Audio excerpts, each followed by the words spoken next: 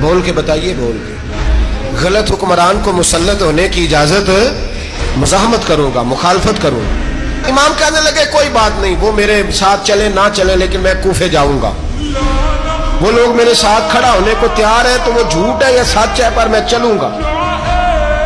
جب امام علی مقام نے اصرار فرمایا تو جو آپ کے قریبی صحابہ کرام کی اولادیں تھی ساری، یہ بھی اب بیماری ہے۔ کچھ لوگ کہتے ہیں جی صحابہ نہیں ساتھ چلے، تو میں کہتا ہوں اہل بیت نبوت کے تو کل افراد 21 تھے، تو 72 میں باقی اولادیں کس کی تھی؟ وہ ساری صحابہ کی اولادیں تھیں، وہ سارے۔ پتہ نہیں کیوں اس طرح کا فلسفہ بیان کیا جاتا ہے جس میں حالات خراب ہو۔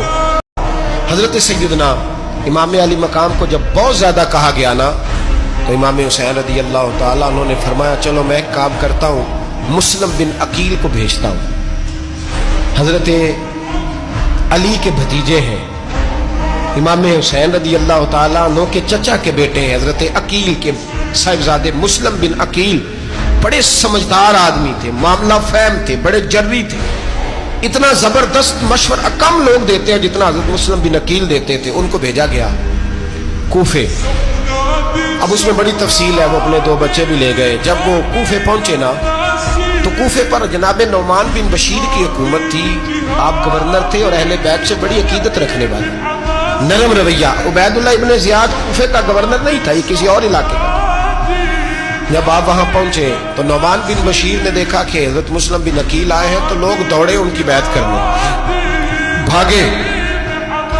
اتنے لوگ جمع ہوئے کہ ایک دن میں 17,000 آدمی نے بیعت کر لی۔ کتنے بندے جی؟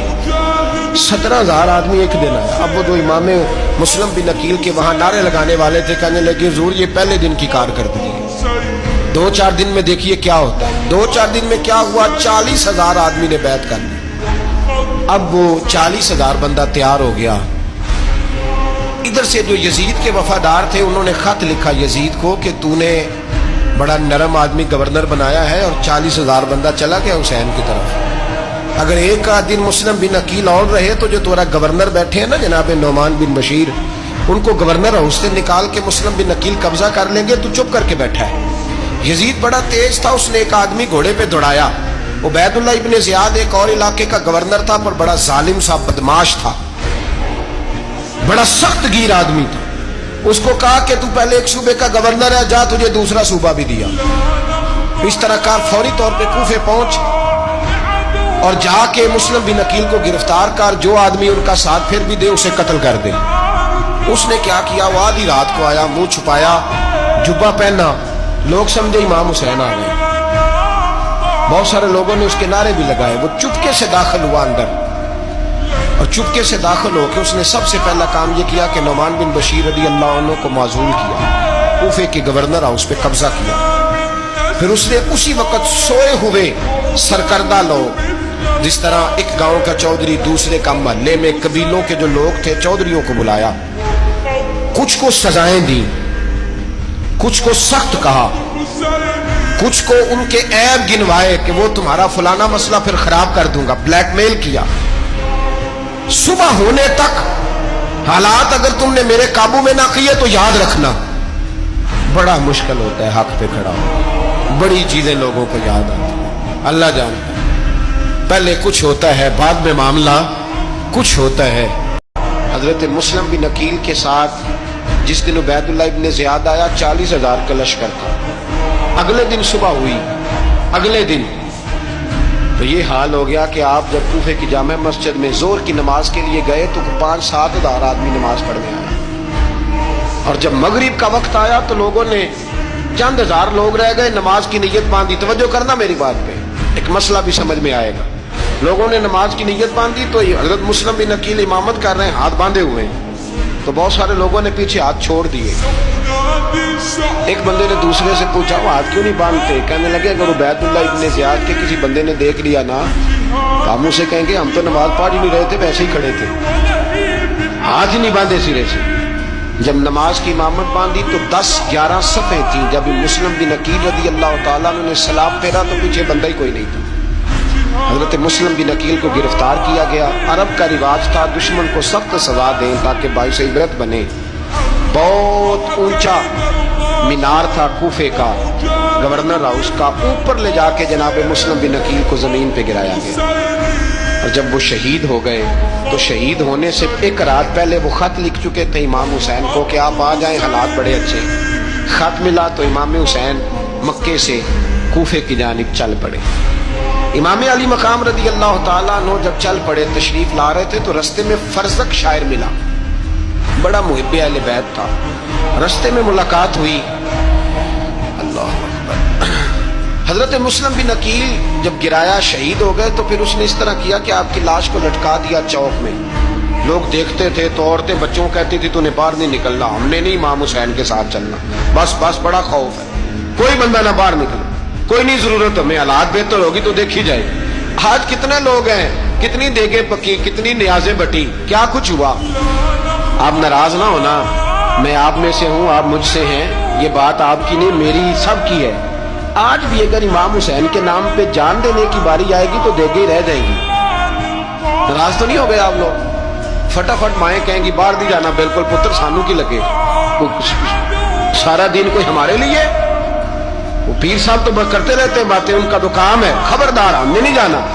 دیگیں دینے کو سارے تیار ہیں، جانے دینے کو تیار ہونا۔ ناراض ہو گئے آپ لوگ؟ چلو کوئی نہیں، ہو جاؤ، خیر صلی اللہ، بات تو ٹھیک کر رہا ہوں نا۔ حضرت امام حسین رضی اللہ تعالیٰ عنہ نے فرزق شاعر رستے میں ملا تو امام حسین کو کہنے لگا کہاں جا رہے ہیں؟ فرمایا میں کوفے جا رہا ہوں۔ کہنے لگا حضور نہ جائیے گا، لوگوں کے دل آپ کے ساتھ ہیں، تلواریں آپ کے ساتھ نہیں۔ سیدنا امام حسین رضی اللہ تعالیٰ عنہ کو آ کے کہا حضور وہ سارے کوفے والے مانتے ہیں کہ بات حسین کی ٹھیک ہے لیکن آپ کی سپورٹ نہیں کریں گے۔ اور اگلی بات فرزق نے یہ کی کہ حضور میں حضرت مسلم بن عقیل کی لاش کو لٹکی ہوئی دیکھ کے آیا ہوں کوفے کے چوک میں، بڑا ہی خوبصورت فکرہ ہے امام حسین کا۔ فرمانے لگے میرا بھائی لٹکا ہوا تھا، کہیں کسی کے آگے جھکا تو نہیں تھا؟ لٹکا ہی تھا نا، کہیں جھکا تو نہیں کسی کے آگے؟ کہا حضور نہیں۔ تو آپ فرمانے لگے اگر مسلم بن عقیل لٹک گیا تو حسین بھی لٹک جائے گا، لیکن جھکے گا۔ حضرت امام حسین تشریف لائے، بچوں سمیت آئے۔ حر بن یزید ایک شخص تھا، حر بن یزید ایک مختصر سا لشکر لے کے اس نے امام حسین کو ایک جگہ پہ روکا، پھر دوسری جگہ پہ روکا، بالآخر تیسری جگہ پہ روکا تو امام حسین نے فرمایا جگہ کون سی ہے؟ کہا حضور کرب و بلا۔ فرمایا بس یہی خیمے لگا دو، یہی۔ حضرت سیدہ زینب نے پوچھا امام حسین سے کہ سارے زمانے نے روکا ہے، ٹھیک ہے آپ حق پہ ہیں، یہ بھی سب نے کہا ہے آپ حق پہ ہیں، پر روکا بھی سب نے، آپ روکے کیوں نہیں؟ تو ابن کثیر اور ابن اسیر لکھتے ہیں کہ امام حسین رو پڑے، کہنے لگے بہن میں رک جاتا پر میں نے رات کو نانا مصطفیٰ کو خواب میں دیکھا۔ تو حضور نے فرمایا حسین اگر آج یہ رواج پڑ گیا نا یزید جیسے لوگوں کا تو قیامت تک پڑا رہے گا، پھر لوگ کہیں گے کوئی نکلا نہیں تھا تو ہمیں بھی نکلنا، پھر لوگ ظالموں کے سامنے گردنیں جھکانے کے عادی ہو جائیں گے۔ میں کہتا رہتا ہوں، کہہ رہا ہوں، کربلا کی جنگ کفر اسلام کی جنگ نہیں، کفر اسلام کی جنگ نہیں کربلا کی، کیونکہ یزید تو بڑا پکا نمازی تھا، خطبہ دیتا تھا وہ تو۔ جب امام حسین رضی اللہ تعالیٰ عنہ نے کربلا کے میدان میں جمعے کا دن تھا تو یزید کے سامنے کو بات کرنی شروع کی عمر بن سعد کے سامنے، تو عمر بن سعد کہنے لگا حسین زیادہ باتیں نہ کر، ہمارا جمعہ لیٹ ہو رہا ہے، جنگ کے لیے تیار ہو، فٹافٹ آ۔ اہل بیت نبوت کو قتل کریں گے اور قتل کے بعد پھر نماز پڑھیں گے اور پھر کہیں گے اللہم صلی علی محمد وعلی آل محمد، اسی نماز میں پھر درود بھی پڑھیں گے۔ یہ کیسا مرتبہ ہے، کیسا انداز ہے، دوستی قاتل سے بھی مقتول سے یارانہ۔ امام حسین نے حر بن یزید امام حسین سے کہنے لگا مجھے حکم ہے آپ کو روکنے کا، آپ آگے نہیں جا سکتے۔ امام صاحب نے فرمایا وجہ زمین اللہ کی ہے۔ اس نے کہا آپ بیعت نہیں کر رہے، یزید کی حالات آپ کے حق میں درست نہیں ہیں، آپ نہیں جائیں گے۔ امام روک گئے۔ ظہر کی نماز کا وقت ہوا تو حضرت علی اکبر امام حسین کے بڑے صاحبزادے انہوں نے اذان ظہر پڑھی تو حر بن یزید کے لشکر نے امام حسین کے پیچھے نماز ادا کی۔ کہا بھئی تم مقابلے میں آئے ہو نماز پیچھے پڑھتے ہو؟ کہا حضور مقابلہ تو تلواروں سے کر رہے ہیں پر ہمارا دل تو مانتا ہے نا کہ مصطفیٰ کا نواسہ بڑی شان والا ہے۔ حر بن یزید نے 3 نمازیں لشکر سمیت امام حسین کے پیچھے پڑھی ہیں، 3 نمازیں، ظہر اثر اور مغرب۔ پھر امام حسین کے سامنے شرائط پیش کی کہ آپ کو یہاں گھیر لیا گیا ہے، یہاں آپ بیعت کریں گے، یہاں جنگ کریں گے، 2 ہی باتیں۔ امام حسین نے فرمایا نہیں بھائی بیعت تو میں نہیں کرتا، اس کے علاوہ تم جو کہتے ہو میں کرنے کو تیار ہوں۔ اس نے خط لکھا، عبید اللہ ابن زیاد کو ایک بندہ دوڑایا پیچھے کوفے، چند میل پہ کوفہ تھا، کہا وہ نہیں مان رہے، کیا کرنا؟ تو حسین ابن علی ہے، میں زیادہ دیر انہیں روک بھی نہیں سکتا۔ انہوں نے پیغام دیا حر بن یزید کو کہ کرنا کچھ بھی نہیں، ان کا پانی بند کر دو، بلیک میل کرو، کھانا پانی نہیں ملے گا، چھوٹے چھوٹے بچے ہیں خود ہی مان جائیں گے۔ حضرت امام علی مقام کے بارے میں حر کے پاس جب یہ پیغام آیا تو حر کہنے لگا میری طبیعت نہیں مانتی حسین پر پانی بند کروں، دل نہیں مانتا۔ جب یہ لفظ کہے نا دوبارہ تو پھر عبید اللہ ابن زیاد نے عمر بن سعد کو 10,000 آدمی دے کے بھیجا، کہا حر بن یزید لچک دکھا رہا ہے حسین کے حق میں۔ ایک رے کا علاقہ تھا، بڑی وہاں فصل ہوتی تھی، لوگ کوشش کرتے تھے وہاں کا گورنر بننے کی کوشش کرتے تھے، تو عبید اللہ ابن زیاد کہنے لگا تمہیں رے کی گورنری ملے گی، سب سے سرسبز و شاداب علاقہ، تمہیں وہاں کا گورنر بنایا جائے گا اگر حسین کے خلاف لڑو گے۔ یہ اتنی زبردست ہوتی ہیں گورنریاں کہ گورنریوں کے لیے لوگ نسل رسول کے خلاف بھی نکل آتے ہیں، یہ اتنی تگڑی ہوتی ہیں، اتنی جلدی وفاداریاں بدلتی ہیں۔ امام حسین کی پہلی فتح دیکھیں، حر بن یزید ایڑی لگا کے نا یزید کے لشکر سے نکل کے امام حسین کے لشکر میں شامل ہو گئے، اور پہلا شخص جس نے امام حسین کو روکا، امام حسین کے نام پر پہلا سر بھی اسی شخص نے کٹایا ہے۔ لیکن یزید کی قبر پہ لعنت بھی کوئی نہیں برساتا، اس کا محل تھا بہت بڑا، لیکن جب لوگ کربلا میں امام حسین کو سلام کرنے جاتے ہیں تو قدموں میں حر بن یزید کا مزار بھی بنا ہوا، اس کو بھی سلامی دی جاتی ہے۔ اور اب ہم اکیلا حر بن یزید نہیں کہتے، ہم کہتے ہیں حر بن یزید رضی اللہ تعالی۔ اب ہم اتنی تعظیم کرتے ہیں اس حر کی۔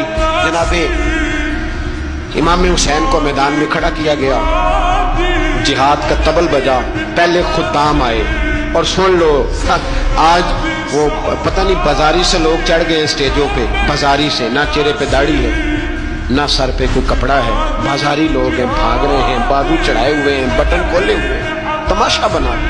سننے والوں کا بھی اللہ ہی حافظ ہے، وہ اسٹیج پہ اہل بیت کی شان بیان کرتا ہے، بھاگ کے ادھر جاتا ہے، یہ کوئی طریقہ ہے؟ سننے والوں کا بھی عجیب انداز ہے، ہر بندے کو سننے بیٹھ جاتے ہیں۔ دین مہذب ہے، تہذیب والا ہے، دلائل رکھتا ہے، دین وقار رکھتا ہے، ایسے لوگ اب دین بیان کریں گے؟ حضرت سیدنا امام حسین رضی اللہ تعالیٰ عنہ صبح جب جہاد کا وقت آیا، پتہ ہے کون کون تھے کربلا میں؟ امام حسین کے ساتھ امام حسین کے 4 بھائی تھے کربلا میں۔ کتنے؟ بول کے بتائیں۔ حضرت علی کے 4 بیٹے، عباس بن علی، جن کو حضرت عباس کہا جاتا ہے نا، علمدار، یہ حضرت علی کی دوسری زوجہ میں سے۔ عباس بن علی بھی تھے اور ابو بکر بن علی بھی تھے، عمر بن علی بھی تھے، عثمان بن، یہ حضرت علی کے بچوں کے نام ہیں۔ یہ آپ کے شہزادے امام حسین کے ساتھ شہید ہوئے، ان کا نام صرف اس لیے نہیں لیا جاتا کہ ان کا نام خلفائے ثلاثہ کے نام پہ، حضرت علی نے اپنے یاروں کے نام پہ رکھا ہے، تو تم نے کربلا کے میدان سے خارج کر دیا۔ یہ تینوں شہزادے حضرت جناب سیدنا امام حسین کے ساتھ تھے، یہ بھی شہید ہوئے۔ حضرت جناب زینب امام حسین کی سگی بہن ہے، ان کے 2 بچے تھے، اون و محمد۔ جب امام حسین میدان میں جانے لگے تو جناب زینب بچوں سے کہنے لگی نہ، پہلے بھائی نہیں جائے گا، پہلے بھانجے جائیں گے۔ 2 بچے شہید ہوئے۔